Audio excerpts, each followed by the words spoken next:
pandemic situation. We're at stay-at-home mode.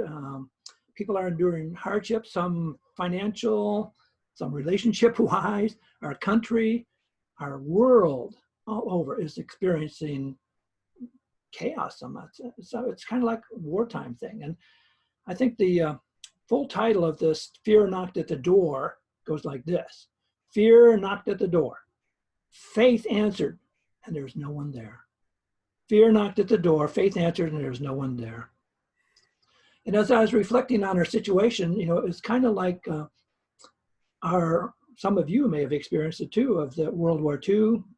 My grandfather and grandmother experienced the Depression. And this is kind of our worldwide impact thing that we are experiencing, and it's scary. I know when I was sitting in my quiet time this morning, I started feeling fearful and whatever. And I was talking to Margie about it. She says, honey, what are you talking about today? And I said, fear. She says, well, God's given you some practice. So, and Franklin Delano Roosevelt said on his inaugural address, and the world was going through similar chaos, finances, the world thing was amping up for hostilities. And Franklin Delano Roosevelt said, the only thing we have to fear is fear itself. The only thing we have to fear is fear itself. And then he helped our country move through the Depression. And, I think there's something we have to remember about all the stuff that we're deluged with, inundated with from the media. And from our smartphones, our newspapers, whatever.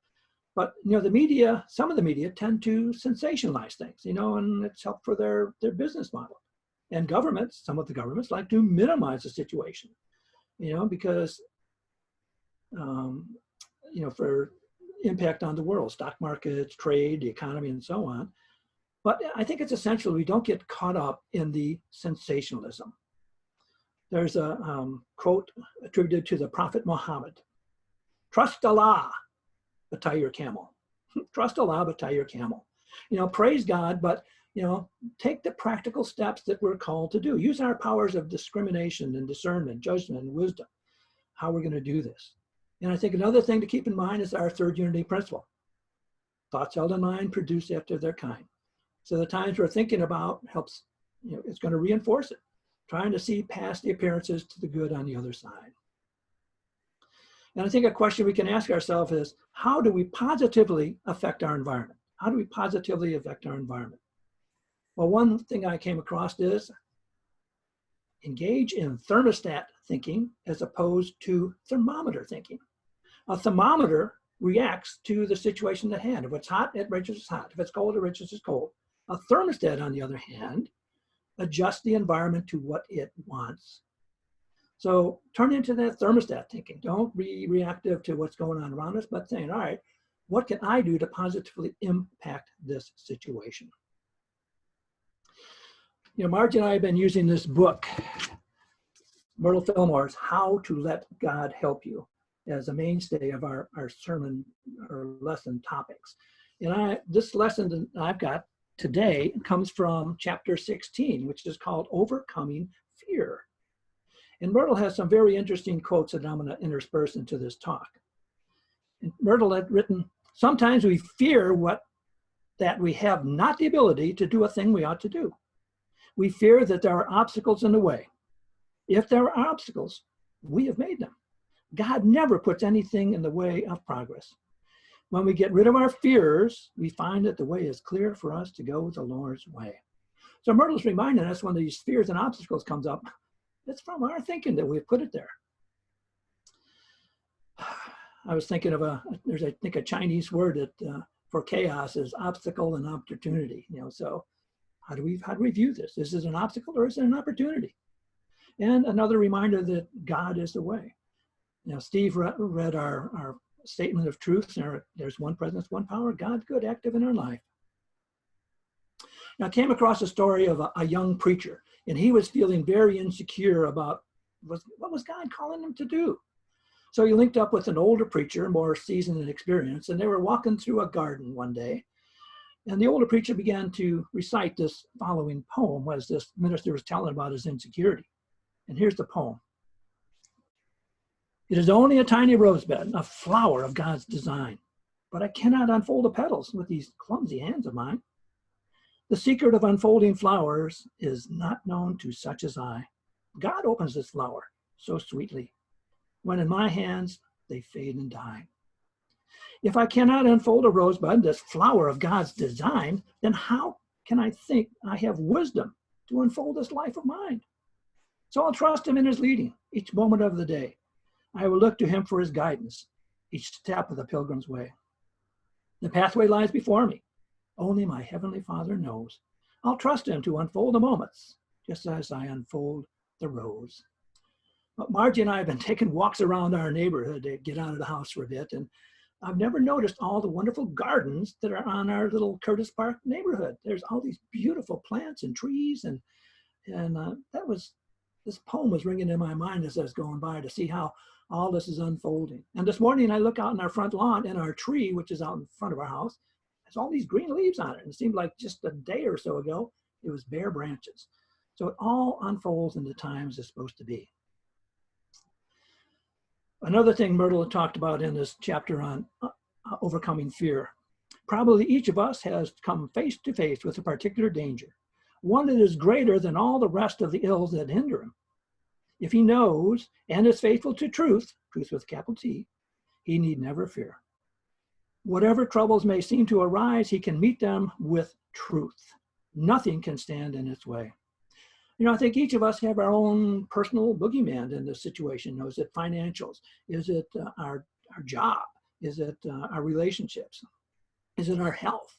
Are we in that zone of ages that are particularly subjected to this coronavirus, and be fearful? So Myrtle's reminding us that God is the way.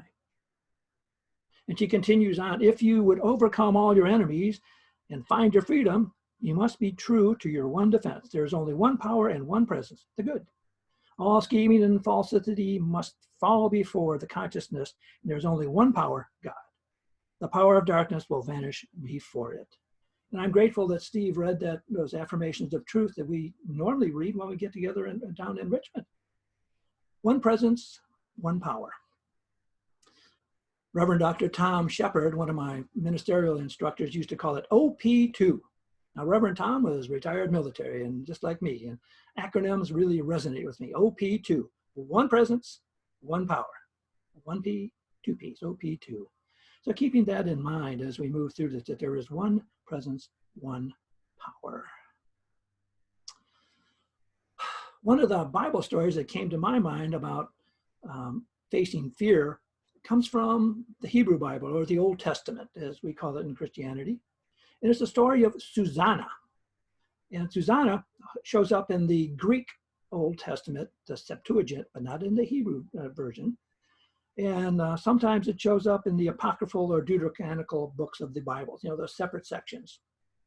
And some it shows up as Daniel chapter 13. And a quick paraphrase about the story of Susanna. Susanna was a very beautiful woman, and she lived with her husband Joachim in Babylon. And her husband Joachim was a fairly influential man in the town. In fact, two of the elders, they were judges, would meet at his home every week, and they would make judgments on the things that were brought before him for people in the town. Well, these two elders, these two judges, they would meet there, and after they did their work and whatever, they would watch Susanna. And Susanna would go off into the garden, and she was a very beautiful, desirable woman. And these two old guys were kind of looking at him, and each of them secretly lost it in their heart that they wanted to be with Susanna. And on one particular time, they went and they looked at her out the garden, and they left away, and then they came back to see if they could come again, and they ran into one another, and they shared like their secret desire to be with Susanna, and they devised a plan. The next time they had the judgment at the Joachim's house, they snuck off into the garden and waited. Susanna came in with her maids, and she dismissed her maids, saying that she was going to bathe in the garden, for it was a hot day. And after the maids left, these two justices, the two elders, jumped up and says, Susanna, unless you are intimate with us, we're going to tell the town that you had a young man here and you were having relations with him. That would have been her being accusing of adultery, And at that time, the punishment was stoning by death. And Susanna she was caught in a rock and a hard place. I think she was very fearful. If she went with these fellows, she'd be breaking her own personal code. And if she didn't, she could end up dying.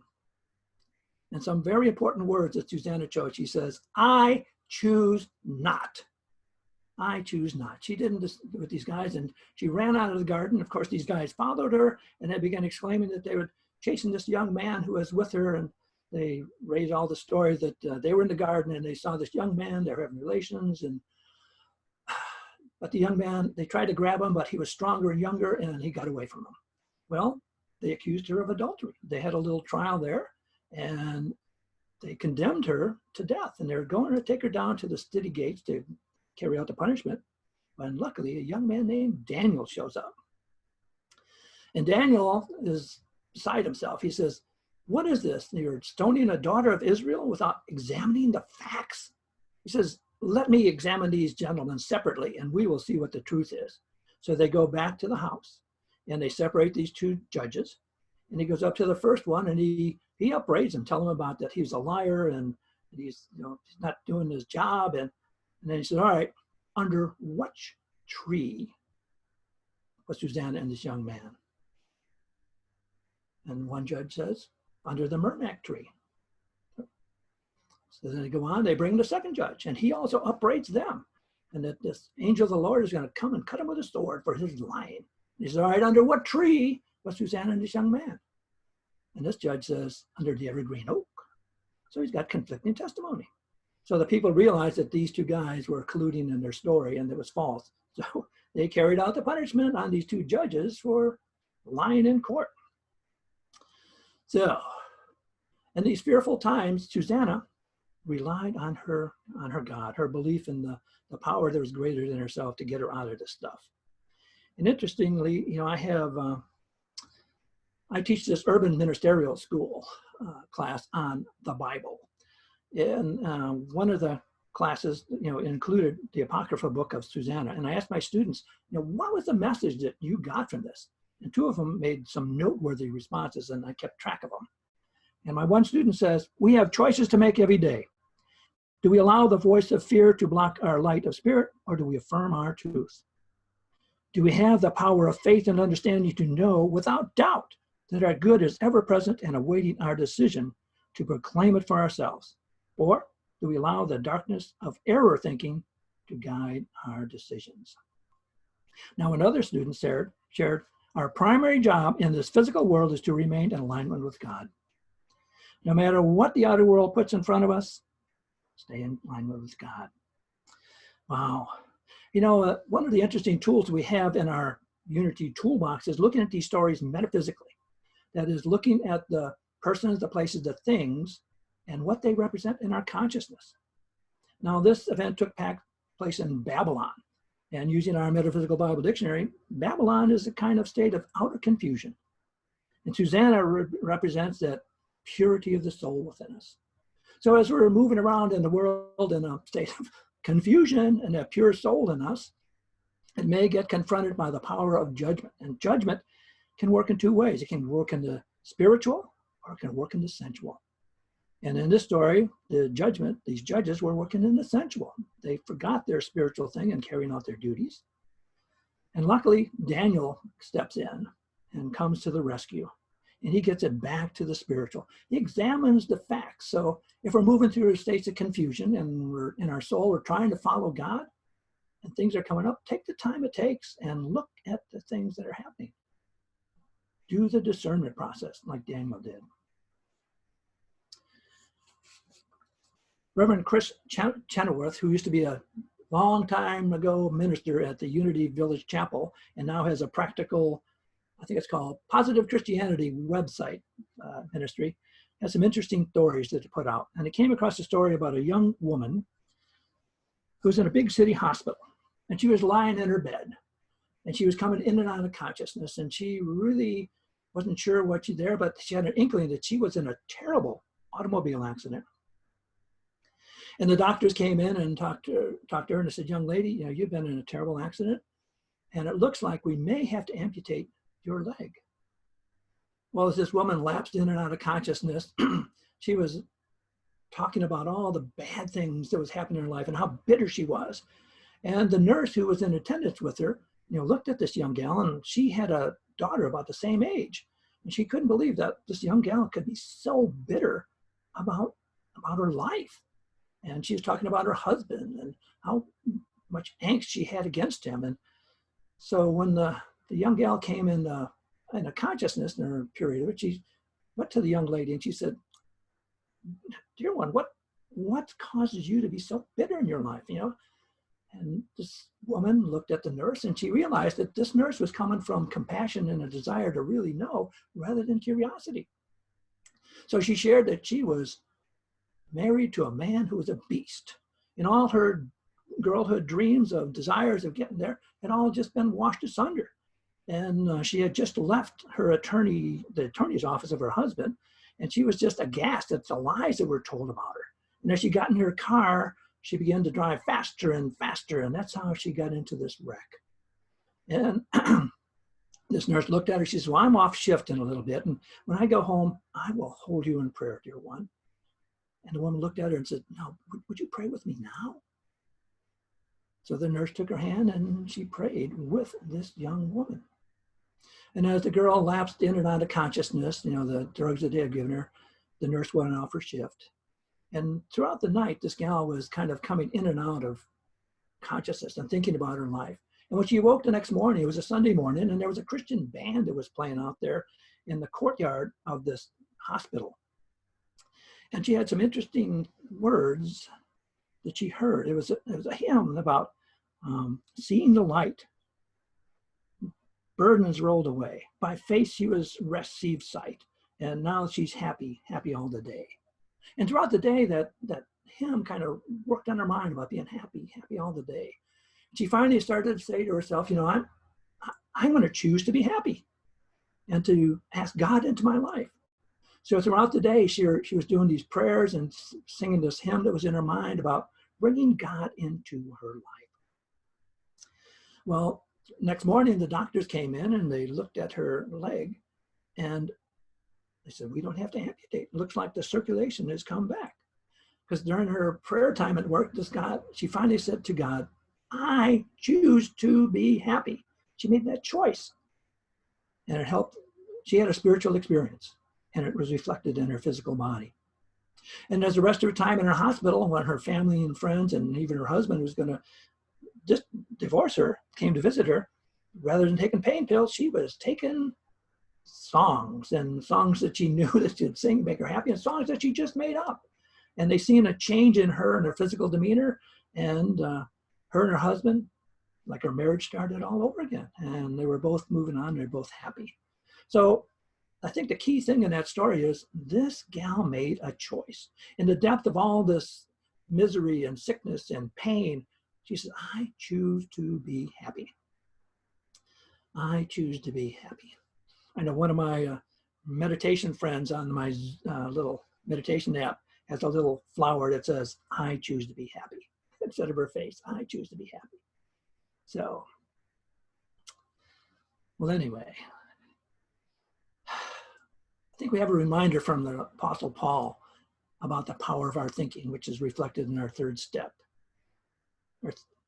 Paul had written to the Romans, "Do not be conformed to this world, but be transformed by the renewal of your mind." And an ancient Chinese sage, Confucius, had written, "Happiness does not consist in having what you want, but in wanting what you have, wanting what you have." Well, today, we looked at fear. And I've heard fear described as false evidence appearing real, fear, F-E-A-R. And another friend suggested, forget everything and run. Your choice. Are you going to face, is it going to be false evidence appearing real? Or are you going to run from it? False evidence appearing real. And we talked about choice. Susanna had it, and we had good examples of it. And just one more story.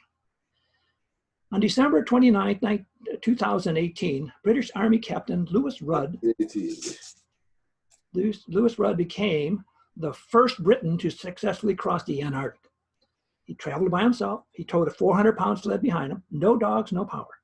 For 56 days, most of the journey uphill, He battled whiteout conditions, sub-zero weather, and extreme fatigue. In a later interview, they said, well, what kept you going?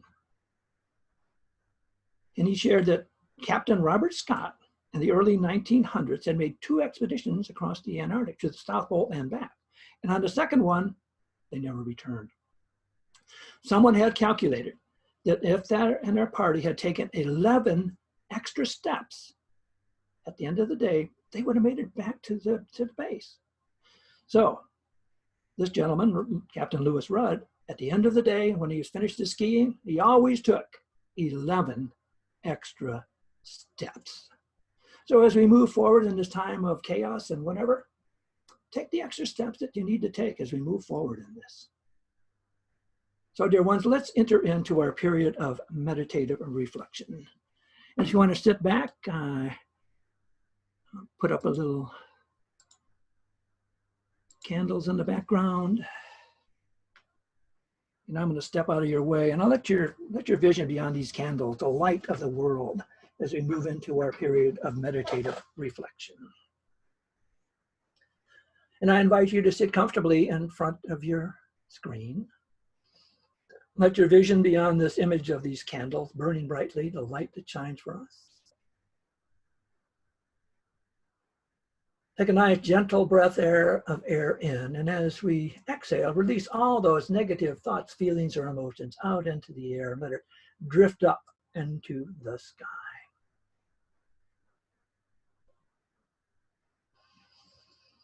Bring our attention to our breath and follow that breath down through our nasal passages, down our trachea, down into our lungs.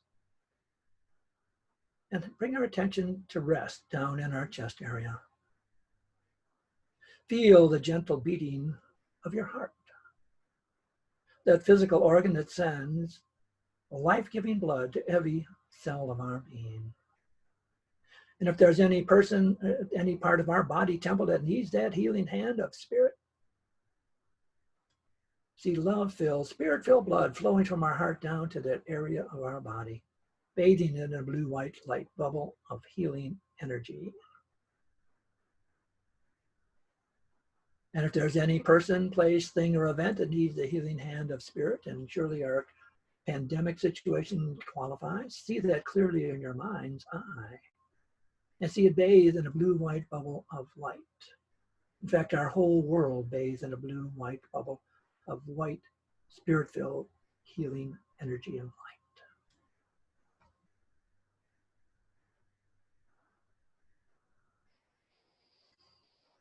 And bringing our attention back to our own heart center. Jesus of Nazareth, when asked by his disciples, saying, Lord, teach us how to pray, he told them to shut the door, go into the closet of their being, shut the door to the outside world. And the Father, which hears in secret, speaks in a small, still voice, but rewards openly. So we've gone into the closet of our being.